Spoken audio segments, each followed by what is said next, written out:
Imagine a moonlit night in the windswept Lion. foothills of the Himalayas. You would see animals that have adapted to live in this rocky, hilly terrain, like the Himalayan tar on the left. The sure-footed tar has special hooves for gripping smooth, slippery rocks. Compare its thick, curved horns with the wavy horns on the animal to the right of the tram. This is the Baral, or Himalayan blue sheep. The male has a blue-gray coat that provides camouflage on the bare, rocky hills. Next on the right, we'll pass the king of all mountain goats, the Makor. Adult male Makors have gorgeous spiral-shaped horns. No flash. Sadly, that beauty comes with a price. Makors are endangered because poachers kill so many for the ornamental value of their horns and for meat. Finally, on the right, you will see the smallest species of mountain sheep, the mouflon, probably an ancestor of domesticated sheep. Once again, the males have impressive curved horns. They may be beautiful, but the demand for animal parts like these pushes many species towards extinction. Remember, you buy, they die.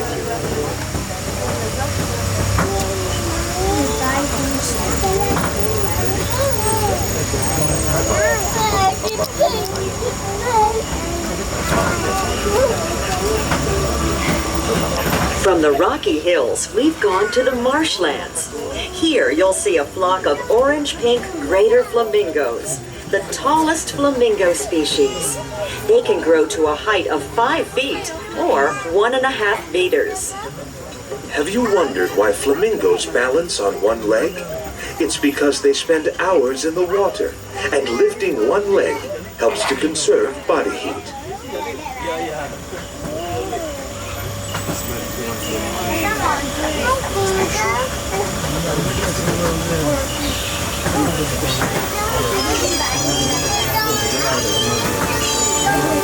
You might not see the Asian small-clawed otters on the left, but you will definitely smell them. They're related to skunks and other animals that give off strong scents to mark their territory. Otters are agile swimmers with webbed toes and streamlined bodies. You'll often find them hunting fish and small shellfish, or just splashing around and having fun.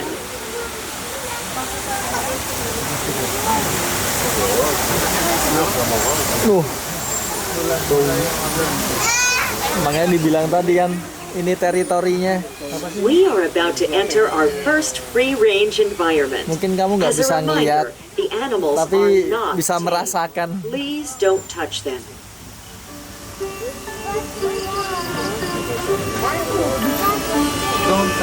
At dusk, the Barasinga, or swamp deer, come out to graze. What a thrill to see them roaming peacefully here in night safari. And how sad that their natural habitat in the swamplands is threatened. Clearing and draining more land could drive the Barasinga to extinction. Many people wonder what they can do to help. You've already done something important. Visiting Night Safari supports the wildlife conservation work they perform worldwide.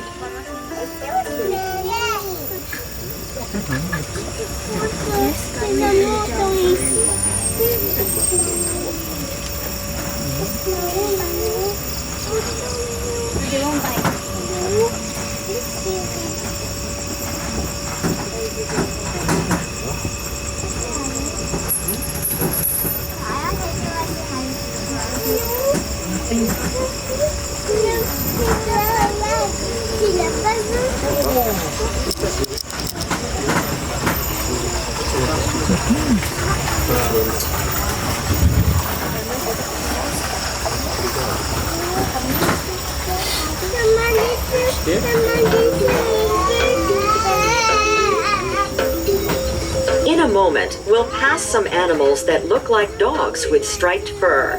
They're striped hyenas, and they're more closely related to cats than dogs. Striped hyenas are also the only hyena that's native to Asia. Their hind legs are shorter than their front legs, so they walk oddly, but they can run for long distances. The crest of hair down their backs stands up when they feel threatened, making them look bigger and more ferocious. They're also not above playing dead to escape from danger. Hyenas come out at night to forage for animal carrion. Some people despise scavengers, but hyenas are intelligent, sociable animals that play a vital role in their ecosystem by keeping their environment clean. Sa hyena.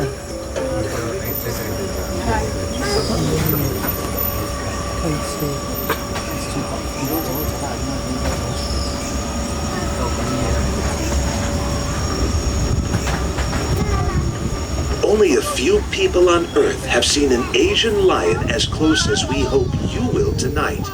They are the rarest of the rare. In the next clearing, you might see a small pride of Asian lions feeding. Female lions in the wild do the hunting, and they wait impatiently for leftovers while the male eats his fill. If the pride has already eaten, they may be lounging or sleeping. Lions sleep up to 20 hours a day. Asian lions used to live all over India and the Middle East, but their natural habitat has disappeared. The few that remain in the wild today can be found in the wildlife preserve in the Gir Forest of India. At the most, there are only about 300 wild Asian lions left in the world. A few hundred more live in protected environments around the world, like this one. Night Safari is proud of its success in breeding Asian lions, a program that contributes to conserving this highly endangered species. Good evening, ladies and gentlemen. Just a gentle reminder, no flash photography is allowed. Thank you.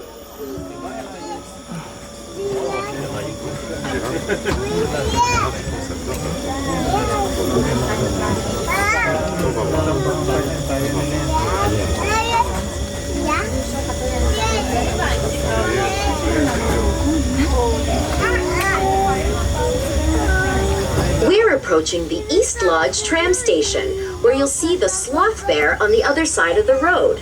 This tram will not stop here, but we may pause while the tram ahead of us is stopped. For your safety, please do not disembark here. Thank you.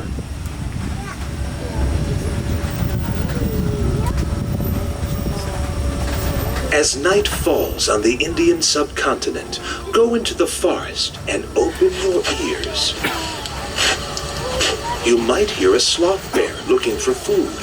Sloth bears are noisy eaters that suck ants and termites out of insect mounds. Follow the sound and look for a bear with a shaggy black coat and a white U shape on its chest. Sloth bears are not related to sloths. Europeans named this animal because it has long, curved claws and can hang upside down from branches like a tree sloth.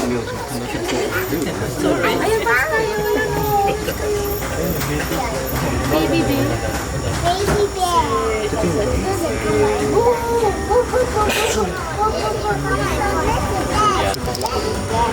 Look to your left for a brief but magical view of the Upper Scimitar Reservoir.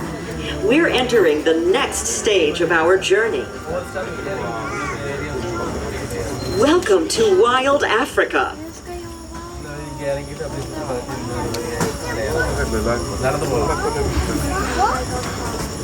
The scimitar horned oryx hasn't been seen in the wild since the year 2000. Zoos around the world have responded by creating breeding programs to save the oryxes and other threatened species from complete extinction.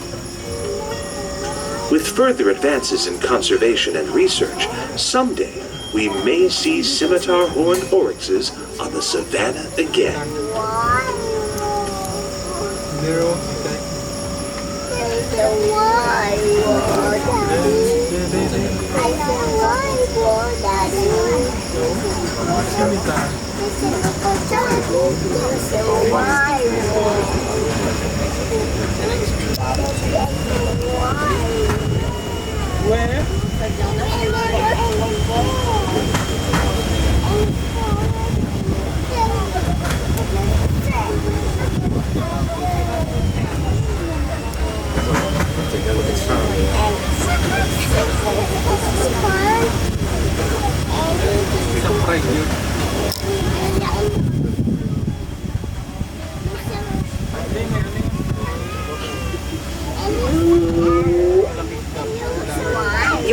probably see a group of hyenas known as a clan on a plateau to the right just ahead. These are spotted hyenas, the largest species of hyena. People call them laughing hyenas because when they're agitated, their calls sound like human laughter. Spotted hyenas scavenge for food, but they're also skilled hunters with superior night vision and hearing. They can run fast for long distances, so antelopes and other prey have to be in peak condition to escape. Hyenas on the hunt work together to isolate one slow runner from the herd, often one that's old and sick.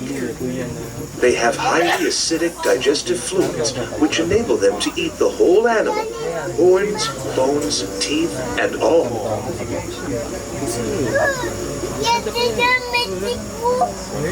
Be quiet as we pass the Hyenas on the left. These shy spiral-horned antelopes only come out at night. The male Nyala has a dark coat and long horns that curve inward, while the females and young have rusty brown fur with white stripes.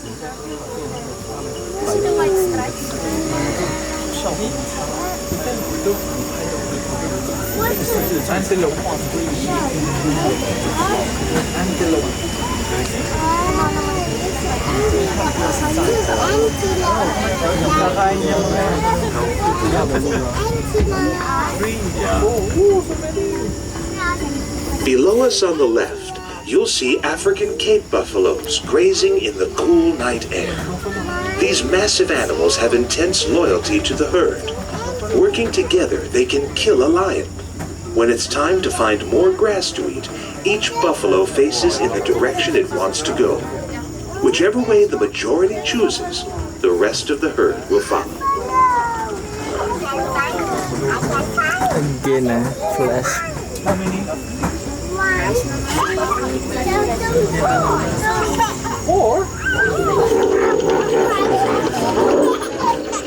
Nile hippopotamuses on the left may look funny and cute from a distance, but they're extremely dangerous, with teeth that can bite a boat in half. Hippos spend hours underwater to keep their skin moist. Their eyes, ears, and nostrils are on top of their heads, so they can see, hear, and breathe with most of their bodies submerged. Good evening, ladies and gentlemen. Just a gentle reminder, no flash photography is allowed.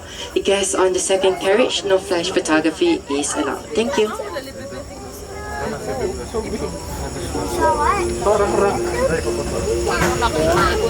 No night safari tour is complete without a walk through the forest on the well-marked, easy-to-follow trails. At the end of your tram ride, you'll find the wallaby and fishing cat trails, and several others that lead to even more intimate views of magnificent animals, like the pangolin and fishing cat, and more.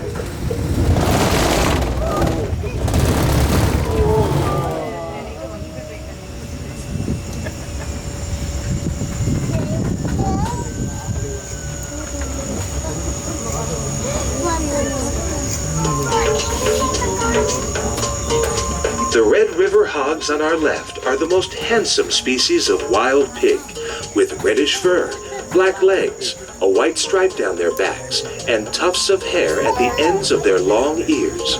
They're also first-rate swimmers, which is one reason they live near rivers, lakes, and marshes in the rainforests and savannas of Western and Central Africa.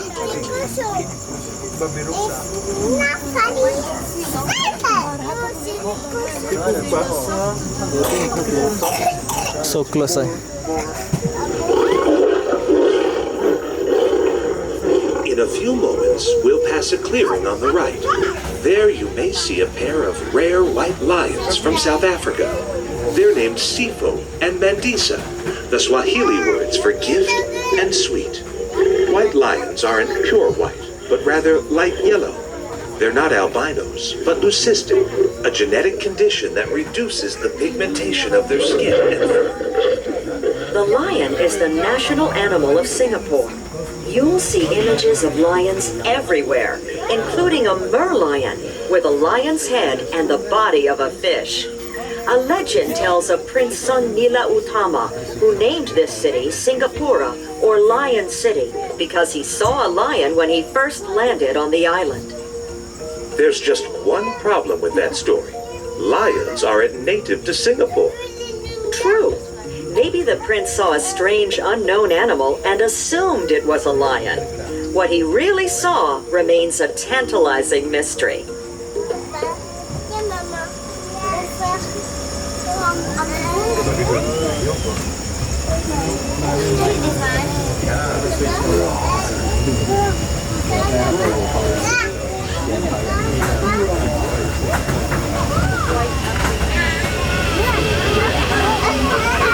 It amazes me how Night Safari has changed over the years and how it stayed the same. Seeing animals in a natural rainforest is as exciting an adventure as ever. But today, the journey you're on is part of a larger mission. We cannot protect animals like the ones you're seeing unless we understand that the threats to wildlife also threaten humans. I've seen Night Safari become an international force for conservation. They conduct research and partner with universities, government bodies, conservation groups, and zoos worldwide to share their data. They're part of coordinated worldwide efforts to breed endangered species. Night Safari raises the public's awareness of issues like habitat loss, environmental pollution, and poaching. This includes their campaign to stop the illegal trade of protected species for traditional medicines and meat. Night Safari upgrades all of their facilities continually to make them more environmentally friendly. Everything from energy-efficient lighting to using the elephant's dung as a fertilizer for growing food. Night Safari began with a vision of opening a window to nature by allowing people the rare opportunity to enter the world of nocturnal animals in a tropical rainforest. This experience is a reminder that all of us, animals and humans, live in the same world, the world of nature. When we understand that, we will have a better appreciation of the urgent need to save wildlife.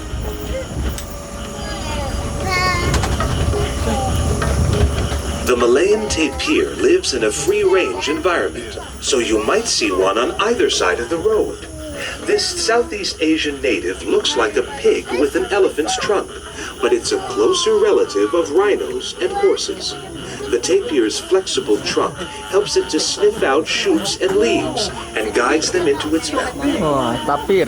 Tapirs are solitary creatures that communicate by whistling. Their black bodies have a white saddle around the midsection. These markings don't just look fashionable. They act as camouflage in the shadows of the rainforest.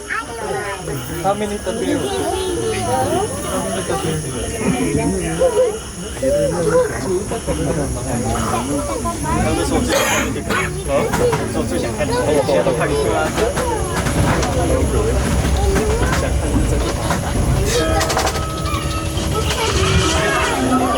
Look on the right for a pack of red does.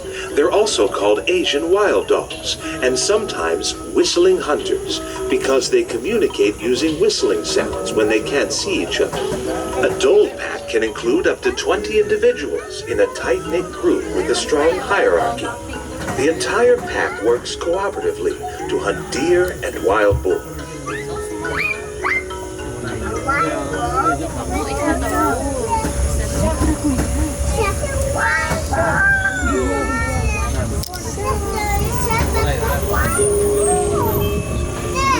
Next to the doles lives a sounder or herd of bearded pigs. The bearded pig gets its name from the whiskers growing on the sides of its face and across the bridge of its nose. Both sexes have this beard, including piglets. These are the slimmest wild pigs, with long tapered noses that they use to root for shoots and worms.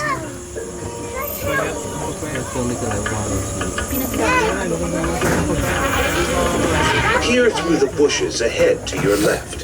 In the distance, you may see Asian elephants, an animal revered throughout Asia. Nevertheless, elephants are struggling to survive in the wild. Female elephants and their young live together in a herd led by the largest, oldest female called the matriarch.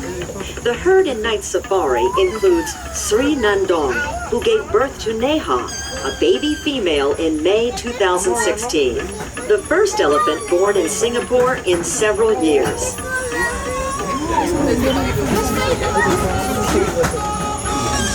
When young male elephants reach puberty, the herd drives them away to live the rest of their lives on their own.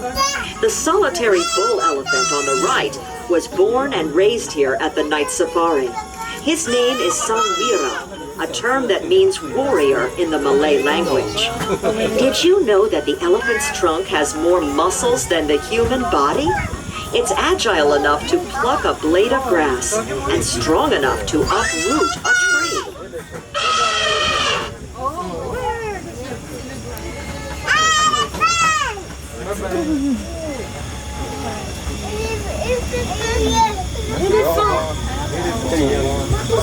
Ahead on the right, you'll see Chawang, the mighty symbol of night safari. Chawang was rescued as an orphan near the Chawang River, which inspired his name. His offspring include both Sangwira as well as his newest daughter, Neha.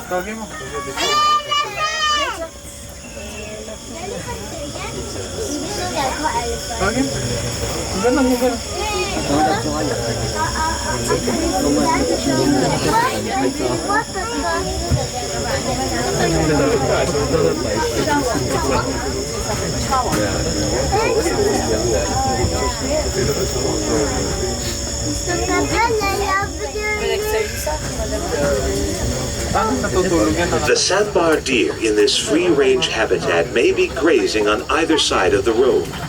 These large and peaceful deer can make a surprisingly loud noise when they sense danger.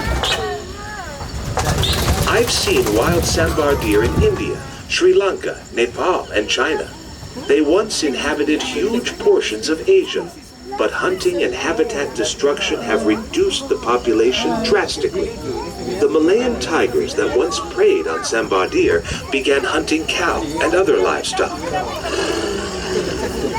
This brought the tigers into closer contact with humans, who naturally took action to protect themselves. This is one of the reasons the Malayan tiger has become critically endangered. This sad story demonstrates an important truth. Losing just one species has consequences that ripple through entire ecosystems.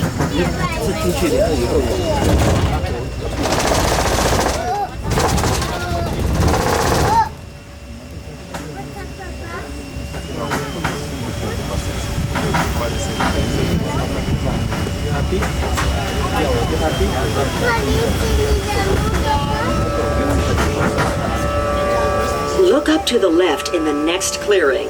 You might see a pack of Indian wolves, or you might simply hear them. The wolf's howl is filled with mystery. Each wolf howls on a different note. Howling seems to reinforce the bond that holds the pack together. It could also be a warning to other wolves, telling them to keep their distance. Legend says that wolves howl at the moon. I can't think of a better explanation. Can you?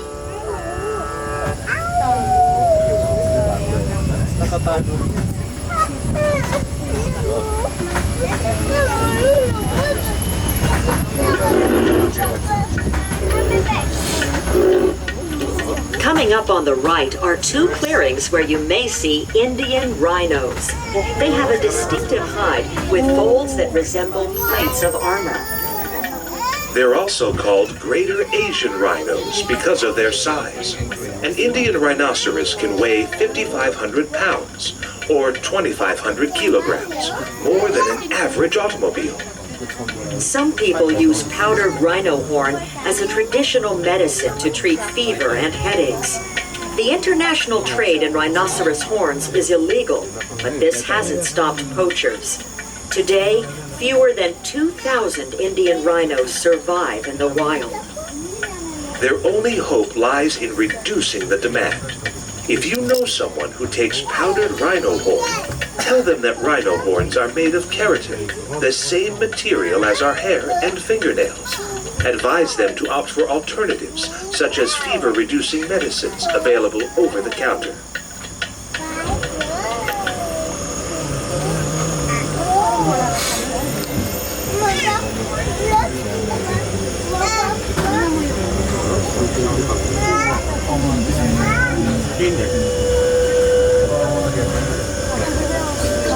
Next on the left, you'll see Hog Deer. They got that name because of their hog-like behavior. For instance, they run with their heads down and duck under obstacles rather than jumping over them. Rhinos, like the one on the right, can jump surprisingly well. Despite their size, they're agile creatures who can run 30 miles or 48 kilometers an hour.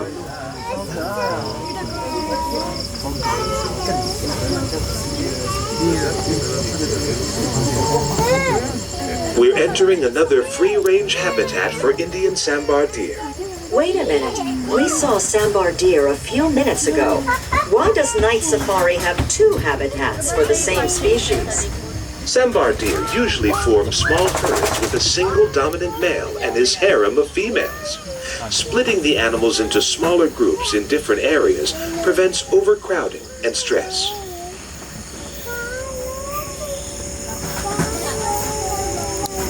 Do you feel uneasy in the dark? For nocturnal animals, night is the natural time to be awake and active. They occupy the same ecological niche as diurnal animals, but at different times, which reduces competition for resources. Open your ears. You might hear an elephant trumpet, a wolf howl, rustling leaves, or flowing water. Night creatures have exceptionally keen senses to enable them to locate food, seek out prey or water, and to avoid predators at night. Some, such as tigers, leopards, and fruit bats, have powerful eyesight and good night vision to locate their next meal. Many have very acute senses of hearing, smell, and touch. A good number of nocturnal animals have long whiskers that they use to feel their surroundings as they navigate.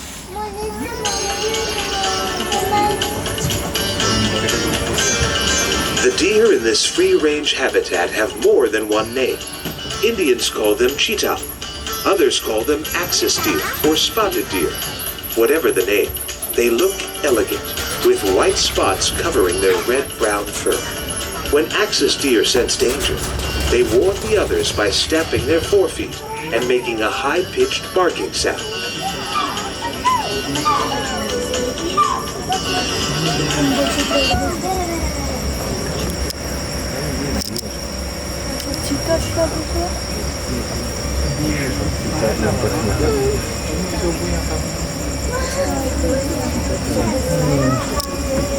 That deer. The animal keepers at Night Safari observe each elephant, rhino, antelope, tapir, and every other animal on a day-to-day basis. They get to know the animals as individuals, each with its own distinct personality and particular needs. This helps the keepers to recognize any changes immediately. Abnormal behavior in animals may indicate the need for veterinary care. In a similar way, the animals recognize their keeper's scent, the sound of their footsteps, or the jingle of their keychains.